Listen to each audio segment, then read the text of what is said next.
স্বাধীনতাৰ ৭৭ বছৰৰ পাছতো বঙাইগাঁৱৰ শলমাৰী পোকালাগি নৈৰ ওপৰত নিৰ্মাণ নহ'ল এখন দলং। গাঁঠিৰ ধন ভাঙি প্ৰতি বছৰে ৰাইজে বাঁহৰ দলং সাজে আৰু বাৰিষাত পুনৰ বাঁহৰ দলং ভাঙি যায়। প্ৰতিজন বিধায়কে প্ৰতিশ্ৰুতি দি পালন নকৰাৰ অভিযোগ ৰাইজৰ। প্ৰতি বছৰে বানপানীয়ে দলং উটুৱাই লৈ যায় আৰু তাৰ পাছত ছাত্ৰ ছাত্ৰীৰ লগতে ৰাইজ বা চিকিৎসালয়লৈ যাবলগীয়া হ'লে কোনো জৰুৰী কামত যাবলগীয়া হ'লেও দুৰ্ভোগ ভুগিবলগীয়া হয়, বিপদত পৰিবলগীয়া হয়। মুখ্যমন্ত্ৰী ডক্টৰ হিমন্ত বিশ্ব শৰ্মাৰ দৃষ্টি আকৰ্ষণৰ কামনা কৰিছে এতিয়া এই অঞ্চলৰ দুৰ্ভগীয়া ৰাইজে। এখন খবৰ আগবঢ়াইছোঁ আমাৰ মানিকপুৰৰ পৰা সাংবাদিক ৰফিক আলমৰ এক প্ৰতিবেদন। প্ৰতি বছৰে গাঁঠিৰ ধন খৰচ কৰি ৰাইজে নিৰ্মাণ কৰা এখন বাঁহৰ দলং আৰু মই ভিডিঅ' জানিছোঁ প্ৰথমতে সেই বাঁহৰ দলংখন দেখুৱাবলৈ অনুৰোধ কৰিম।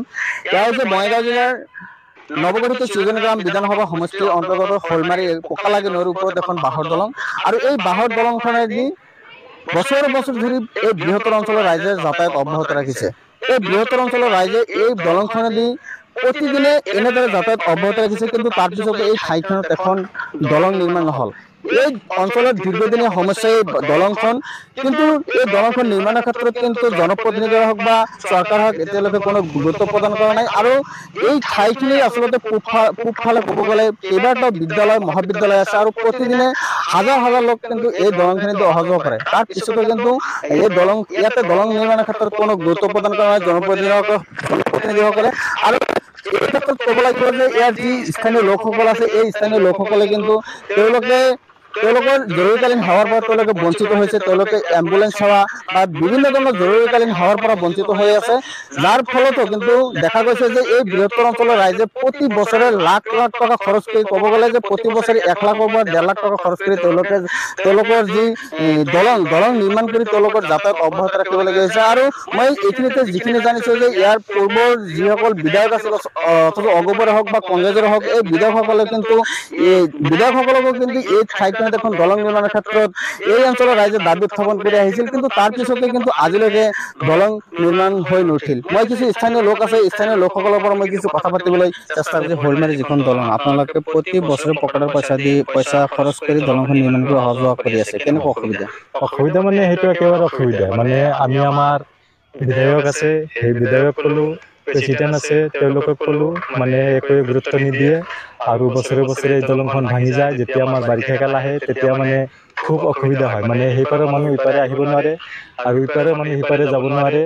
গতিকে চৰকাৰক মই কওঁ যে যাতে আমাৰ এইটো শলমাৰী গাঁৱৰ দলংখন অতি সোনকালে কাঠৰ বা পকী এখন ব্ৰিজ দিব লাগে।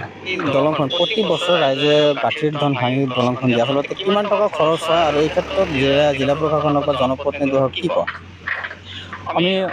আমাৰ শলমাৰী গাঁও, এই গাঁওখনৰ মাজেৰে পোকালাগি নামৰ নৈখন বৈ গৈছে আৰু এই পোকালাগি নৈ আমাৰ গাঁওখনক দুটা ভাগত ভাগ কৰিছে।